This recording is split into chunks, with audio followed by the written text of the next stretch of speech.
એમનું કહેવાનું એવું છે કે આ દેડકો છે, પણ મારા મતે આ દેડકો નહીં લાગતો. મને તો પથ્થરો દેખાય, બીજું કશું સેમ. લાવો ચલો મોબાઈલ આપી દો. હું લઉં છું. આ યુટ્યુબમાં ભણ્યા હોય ને એટલે આવું થાય. વચ્ચે હોલ દેખાતો છે, તું દેખાય?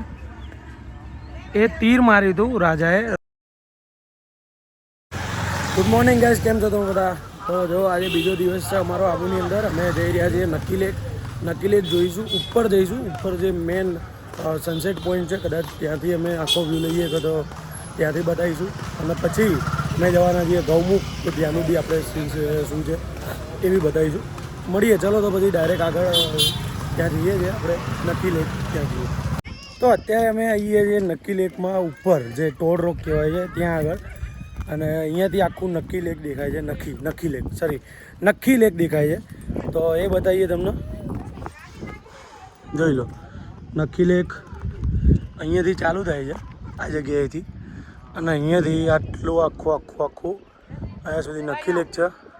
આમ એક પર્વત છે, ત્યાં આગળ બધું આ બધી જગ્યાએ છે ને હોટલો ને એવું બધું છે. અને આ જગ્યાના દેડકો કહેવાય છે, એ આપણા તપનભાઈ કહે. આ તપનભાઈ છે ને, એમનું કહેવાનું એવું છે કે આ દેડકો છે, પણ મારા મતે આ દેડકો નહીં લાગતો. લાગે તમને? લાગે છે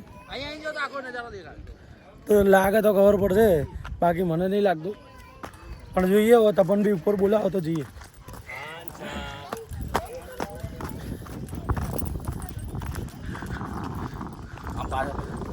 હવે ક્યાં દેખાય?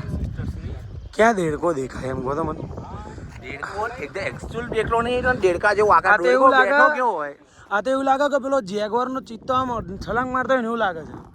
તમારા નજરે? મારા નજરીએ મને નહીં લાગતો. ચાલુ જ છે.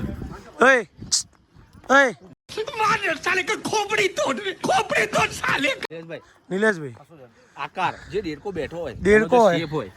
આ દેડકા જેવું લાગે કે પેલો જેગવારનો ચિત્તો આમ છલાંગ મારતો એવું લાગે. મને તો પથ્થરો દેખાય, બીજું લાગે તમને દેડકો લાગે છે? એવું તો કઈ નહીં લાગતું. ખાલી પેલી બાજુ થોડું લાગતું હતું, બાકી આપણે તો કશું નહીં લાગતું ને, કઈ નહીં લાગતું ને. બરોબર ના નિલેશભાઈ, કોઈ દર જિંદગીમાં ખોટું નહીં બોલ. ના ભાઈ ના, નિલેશભાઈ કોઈ દર જિંદગીમાં ખોટું નહીં બોલતા, ગમે તે પક્ષ ના ખેંચે એવું છે. તો નિલેશભાઈ રાઈટ ખેંચે એવું બધું નહીં. તો આ ટોડ રોક કોને કહેવાય? ટોડ રોક એટલા માટે કહેવાય છે કે ટોડ, એ ભાઈ દેડકાના ઇંગ્લિશમાં ટોડ રોક કહેવાય. શું? દેડકાના ટોડ કહેવાય. મતલબ ટોડ શું અલગ આવે, દેડકો અલગ આવે. ફ્રોગ અને ટોડ બંને અલગ અલગ આવે. શું? ફ્રોગ અને ટોડ બંને. ફ્રોગ એટલે દેડકો થાય.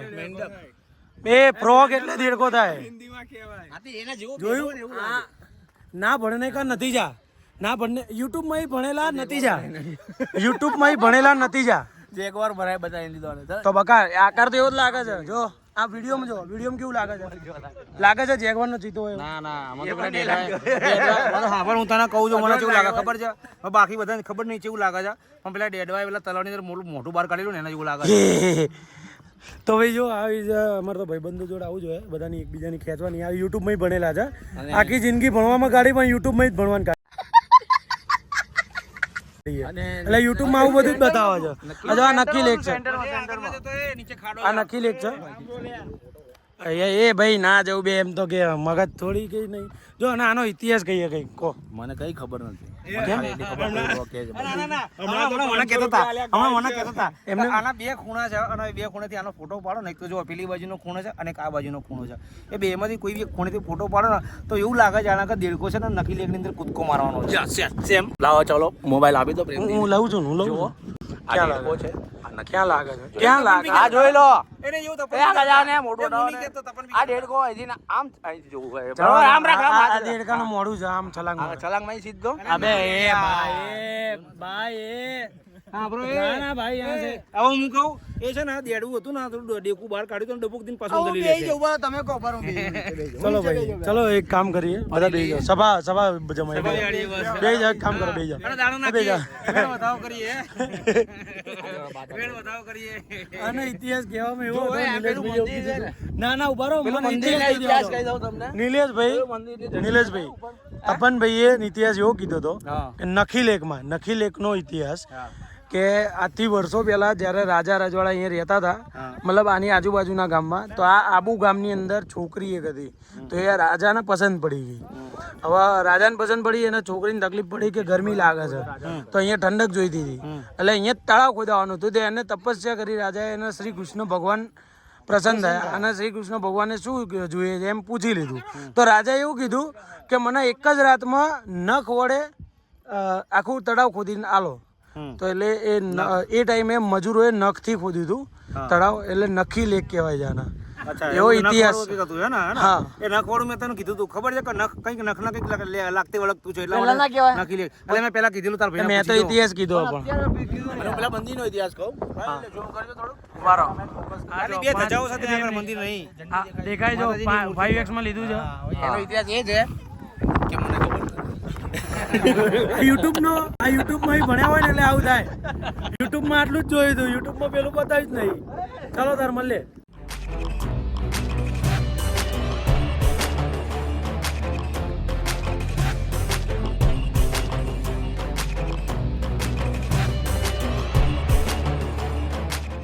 જો આ બધા જો ચાલી રહ્યા છે ત્યાં.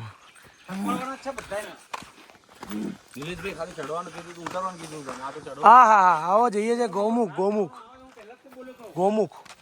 અત્યારે ગૌમુખમાં મતલબ ગૌમુખ નીચે જઈ રહ્યા છીએ અને પહેલાં થોડો ઢાળ છે અને પછી નીચે સીડીઓ છે. 700 સીડીઓનું લોકો એવી માન્યતા છે કે 700 સીડીઓ છે. હવે ખબર નહીં કેટલી છે, પણ નીચે ઢાળ એકદમ ઊભો ઢાળ છે. ઉતરવામાં વાંધો નથી આવી રહ્યો, પણ ચઢવામાં કેવી તકલીફ થાય આગળ બતાવીએ. મોત કા ખેલ ખેલતે સોડાભાઈનું ડાયલોગ છે કે હમ તો રોજ મોત કા ખેલ ખેલતે લપસણી ગાય. તો જો ભાઈ ઉપરથી પેલા લોકો બૂમો પાડી રહ્યા, હજુ સુધી પહોંચી નહીં ગયા. જો દેખાય આવે છે. અમે જો અહીંયા નહીં, એટલે અમે સૌથી પહેલાં અમે વિચાર એવો કર્યો છે કે અમે નીચે ઉતરી જઈએ ફટાફટ, જેથી કરીને જતા વખતે તો વાંધો ના આવે, પણ ચડતી વખતે થોડો ટાઈમ રેસ્ટ કરીને ઉપર આવી જઈશું. તો હવે જોઈએ, આગળ જઈએ અને બતાવીએ કે આટલું ઉતરેલું કેટલું અમારું યોગ્ય લાગે છે. ચલો. જો ભાઈ અમે બધા એવું વિચાર્યું કે ચડતી વખતે બધાને રહી લાવવાના. આ ભાઈ એવું કીધું કે 7 જણા ચડી જશે એકને છોડીને. એ પોતાને એવું કહે ના, એ ઊંધું બોલ્યા. હું ચડી જઈશ આરામથી, રમતા ચડી જેવું જ ના ઉતરવું ને એવી રીતના ચડવાનું આપણે. શું તો અત્યારે અમે પહોંચી ગયા છીએ ભાઈ ફાઇનલી ગૌમુખ તીર્થ. અને અહીંયા આગળ નિલેશભાઈ લઈને આવ્યા છે અમને બધાને. અને સારી બાબત એ છે કે ત્યાં આગળ ગૌમુખ છે ને અહીંયાથી આ જે પાણી નીકળી રહ્યું છે એ સતત અહીંયાથી નીકળે છે. અને ક્યાંથી આવે છે કે અને કેમનું છે, શું છે, આ તે બધું કંઈ હજુ કોઈને હજુ સુધી કંઈ ખબર નહીં પડી. અને આ પાણી ચોખ્ખું છે, પીવા લાયક છે. ઉપર પહાડોમાંથી આવે છે, ઉપરથી આવે છે, કોઈને ખબર નહીં. હા, ક્યાંથી આવે છે કોઈને ખબર નથી. ચોખ્ખું અને વર્ષોથી છે. આ એક ઇતિહાસ છે જૂનો. શિવલિંગ છે અહીંયા આગળ, અને બહુ જૂનું શિવલિંગ છે, બહુ જૂનું. અહીંયા નંદી જ છે. હા, નંદી મહારાજ છે. અને શિવલિંગ જોઈ લો. અને આ શિવલિંગને જોઈને એવું લાગે છે કે આના ઉપર સતત પાણી પડ્યું હશે, ત્યારે આ રીતનો શેપ બનેલો છે આજુબાજુ. હર હર મહાદેવ. હર હર મહાદેવ. અને જો ભાઈ અહીંયા આગળ નીચે ભગવાન શ્રી રામનું મંદિર છે. ભગવાન શ્રી રામનું મંદિર છે. તો ત્યાં બી કહી દઉં છું, એમનો ઇતિહાસ બી કહી દઉં છું. ભગવાન શ્રી રામ જ્યારે અયોધ્યાથી નીકળ્યા હતા શિક્ષા લેવા માટે, ત્યારે ગુરુ વશિષ્ઠ અહીંયા આગળ હતા. અને ગુરુ વશિષ્ઠ જોડે શિક્ષા લેવા માટે સૌથી પહેલું સ્થાન અહીંયાનું હતું એમનું, ભગવાન શ્રી રામનું. ઓકે, જ્યારે વનવાસ માટે નીકળ્યા હતા. વનવાસ માટે નહીં, જ્યારે બાળપણમાં શિક્ષા લેવા માટે નીકળ્યા હતા ને ત્યારે. ઓકે, ખબર પડી ગઈ. Are you understand? ખબર પડી? આવે બીતા ના તો બધા યાર. આર યુ હે? નહીં પડી. એમને નહીં પડી. વાવ, નાસ્તિક છે નહીં માના. ભાઈ ખરેખર આ જગ્યાએ આવવા જેવું છે. અને આ જગ્યાએ આપણું હિન્દુત્વ જળવાઈ રહેલું છે. તો ઘણી જગ્યાએ આપણે જોઈએ કે ભાઈ બહુ જૂની જગ્યાઓ હોય છે, ત્યાં આગળ બહુ ઘણા બધા માણસો જતા નથી. તો આ જગ્યાએ આવવું જોઈએ. પબ્લિક એટલા માટે નહીં આવી રહી કે 700 પગથિયા છે ઊભા ને ઊભા ઝાડ જેવા, તો 750 જેવા ઉપર ચડતી વખતે તકલીફ પડી રહી છે, એટલે ઘણા લોકો અહીંયા નથી આવી શકતા. તો ખાસ જરૂરથી અહીંયા આવો તો આવવું જોઈએ. શું કેવું? આવવું જોઈએ. તો અહીંયા આવો આ બાજુ આબુમાં, તો આ જગ્યાને વિઝિટ કરવાનું ના ભૂલતા. બાકી પહોંચી જ જજો.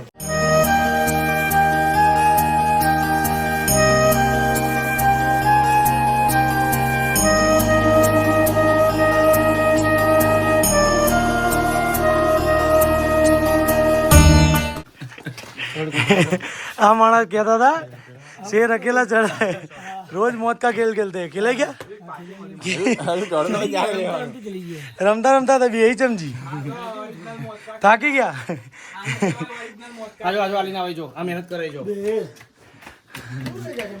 The power of party boy પહાડી બોય રોજ કા કિતના લેकर અમારા નિલેશભાઈના કહેવા મુજબ અહીંયા આગળ 3 પાડા છે પહેલાના જમાનામાં આ જગ્યાએ મતલબ આ જે પાડા દેખાઈ રહ્યા છે તમને એ વચ્ચે હોલ દેખાતો છે તો દેખાય એ તીર માર્યું હતું રાજાએ માર્યું હતું રાજાએ મારા ખ્યાલથી મહાદેવની પૂજા કરી હતી અને પછી થોડું વરદાન પ્રાપ્ત થયું હતું આમાં કેવું છે પહેલા પાડા રહ્યા ને પાડા છે રાક્ષસ હતા હા. બરાબર છે અને પાડાના રૂપમાં ફરફર કરતા હતા હવે શંકર ભગવાનની આરાધના કરીએ રાજા છે ને તો મતલબ ગામમાં બધાને બહુ હેરાન કરતો હતો આખે જોઈ લો આખે સ્ટ્રક્ચર હોય ને કુંડ જેવું છે જોઈ લો હા દેખાય છે આ પેલા સ્નાનગૃહ હતું મોટું દીદી તલાવ જેવું હતું રાજા દ્વારા બનાવવામાં આવેલું આજે છે શું છે એ મારા ખ્યાલથી કદાચ વધારે મને આઈડિયા નહીં એનું નોલેજ નહીં એટલું બધું પણ કદાચ અહીંયા આગળ બેહીને તે રાજાએ લગભગ તપસ્યા કરી હતી બરોબર પછી વરદાન મળ્યું હતું અને તીર કીધું હતું કે જાણે ત્રણે પાડા એક જ લાઈનમાં આવે ને ત્યારે તીર મારવાનું ત્રણે પાડાનું હાંગોરું નીકળી જશે મરી જશે અને બરફ થઈ ગઈ આ પથ્થર નથી પથ્થર થઈ જશે ઓકે ત્યાંની એવી કહેવત છે કે ભાઈ ત્રણ પાડા જ્યારે રાજા જ્યારે લડાઈ થઈ ને ત્યારે ત્રણ પાડા એક જ લાઈનમાં આવે ને ત્યારે તીર માર્યું હતું રાજાએ ત્યારે પાડાનું હાંગોરું નીકળી ગયું અને ઉપર જવાનું છે ને ઉપર જવાનું છે મંદિર છે ચામુંડાનું મંદિર છે માતાનું મંદિર છે અને એ બંને મંદિર જોવા જેવા છે અત્યારે અમે અચલગઢમાં આવ્યા છીએ અને અહીંયા આગળ ઉપર ચામુંડા માતાનું મંદિર છે અહીંયા આગળ બી સારી એવી જગ્યા છે બેસવાની અને ઘણા ખરા ફેમિલીવાળા અહીંયા આવીને જમવાનું બી કરે છે અને અહીંયા માતાજીનું મંદિર છે ચામુંડા માનું અંદર એમની મૂર્તિ પણ છે વર્ષો જૂની અને ત્યાં આગળ થોડુંક મંદિર જેવું પણ બનાવેલું છે તો આબુ બાજુ આવતા હોય રાજસ્થાનમાં તો આવી જગ્યાને મિસ કરવાનું ના ભૂલતા જરૂરથી આવજો ખૂબ જ મજા આવે એવી જગ્યા છે અને શાંતિથી બેસી શકો થોડો ટાઈમ સ્પેન્ડ કરી શકો એવી જગ્યા છે તો આ બધી જગ્યાઓના ભૂલવી ના જોઈએ અને જરૂર આવું જગ્યાઓ ચાલુ રાખવી જોઈએ મતલબ આપણે આવવાનું રાખવું જોઈએ તો શું કે અહીંયા આગળ માણસો આવતા રહેશે તો આ જગ્યાઓ સારી રહેશે અને શું કહેવાય કે પબ્લિક આવતી રહેશે અને કે પછી પબ્લિક બંધ થઈ જશે તો આવી જગ્યાઓનો ઉપર લોકો આવશે પણ નહીં આ તે બને ત્યાં સુધી આપણા હિન્દુ મંદિરો જ્યાં પણ હોય ત્યાં આગળ જવું જરૂરી છે આપણા ગુજરાતની તો વાત ઠીક જ છે પણ ગુજરાતની બહાર જ્યારે જઈએ છીએ ત્યારે આ બધી બાબતો આપણે જરૂરથી ધ્યાન રાખવી જોઈએ બાકી મળીએ હવે ક્યાંક નીચે જઈએ છીએ આવામાં ભાઈ જો ચામુંડા માતાનું મંદિર છે ત્યાં તો દર્શન કરી લીધા પણ આગળ એક મહાકાળી માતાનું બી મંદિર છે ત્યાં આગળ જઈએ છીએ નિલેશભાઈએ કીધું